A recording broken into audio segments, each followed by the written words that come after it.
There is no point for it. I presume something was said that shouldn't have been said. I'm sure the member would like to withdraw what was said, if they've anything about them. Withdrawn. There we are. Let's carry on. Dr. Maria Timbon. Thank you, Mr. Speaker.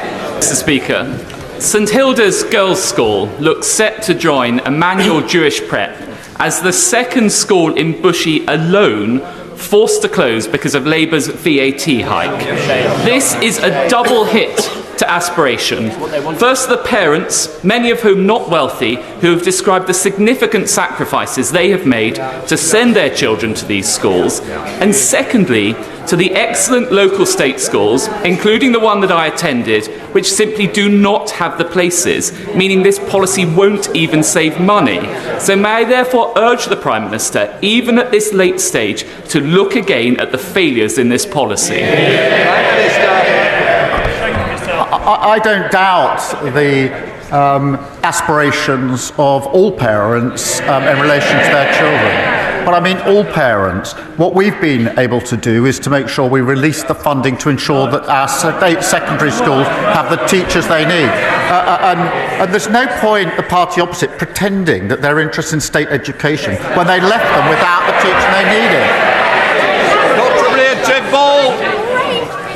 Thank you, Mr. Speaker.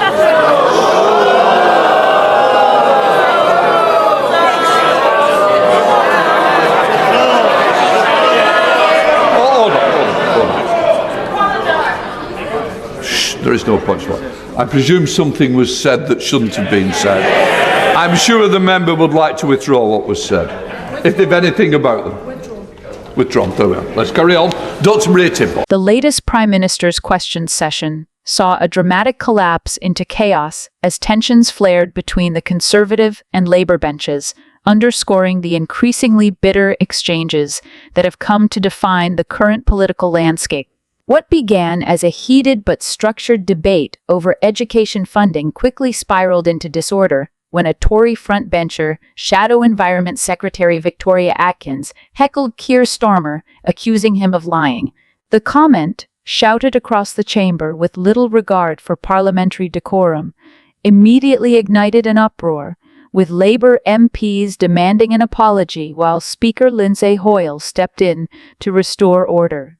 The accusation itself was not merely an offhand remark, but a violation of one of the House of Commons' fundamental rules. MPs are strictly prohibited from calling one another liars. This long-standing convention exists to prevent debates from descending into open hostility, ensuring that parliamentary discourse, however impassioned, remains grounded in mutual respect. Yet in this moment, that fragile veneer of civility was shattered. The Speaker's intervention was swift and firm, standing to remind the House of the rules and calling on Atkins to withdraw her statement. With little choice but to comply, she muttered a begrudging withdrawn, allowing proceedings to continue, but leaving behind an unmistakable mark of discord that lingered in the air.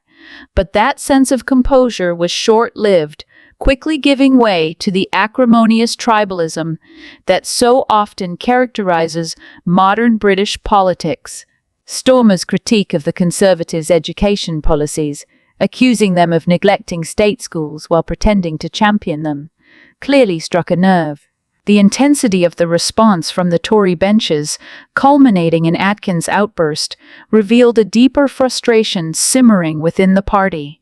This was not merely a spontaneous slip of the tongue, but a sign of a government increasingly on the defensive, struggling to fend off accusations that it has presided over a decline in public services. At its core, the clash was emblematic of a broader political climate in which debate is no longer merely about policies, but about credibility itself. When Atkins shouted "that is a lie," she was not simply disputing Starmer's claim. She was calling into question his integrity. And in an era where public trust in politicians is already at a historic low, such accusations, whether justified or not, carry immense weight. The Speaker's intervention may have restored procedural order, but the underlying tensions remain unresolved. What this moment ultimately laid bare is the fragile balance within Westminster, where the illusion of civil discourse can be shattered in an instant. The fury and indignation that followed Atkins' remark were not just about the breach of parliamentary etiquette, but about the deeper divisions between government and opposition, each side viewing the other with mounting suspicion. The question then is not just whether such moments will continue, but whether they will define the politics of this era, where reasoned debate is drowned out by anger, and the fight for power becomes inseparable from a battle over who can claim to be telling the truth. We're coming up with the next news with 2 members of a Rotherham grooming gang have been sentenced to decades-long prison terms. 2 Rotherham grooming gang members have been sentenced here at Sheffield Crown Court for the part that they played in grooming, raping and abusing 2 15-year-old girls who were living in a children's home in Rotherham between the years of 2011 and 2012. Ivorian national Romuald Hufet, aged 37, and Zimbabwean national Absalom Sigayo, 42, who both lived in South Yorkshire, were found guilty, and they were given a sentence for Hufet of 20 years behind bars and a sentence of 18.5 years for Sigayo. The victims told police that they were taken to numerous parties in Rotherham when they were just 15 years old, where they were given alcohol and cigarettes and abused by the men, some of whom openly referred to them as fresh meat.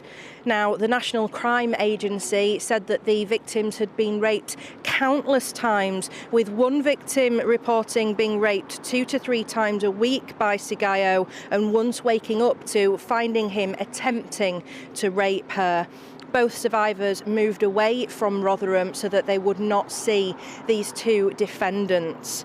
Now, in her victim impact statement, one of the survivors, who has lifelong anonymity, said she lost her job as a result of the anxiety brought on by memories of the attacks and the abuse. She said that she experienced nightmares of being abused, and even 14 years later, her partner has witnessed her talking in her sleep about the abuse and trying to defend herself.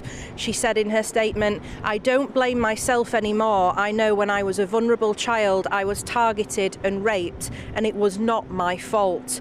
She said, "I realise what these men did to me will always be a part of my life, but I must fight on and get better." And she added, even though the trial has resulted in guilty verdicts, it can never make up for what they took away from me.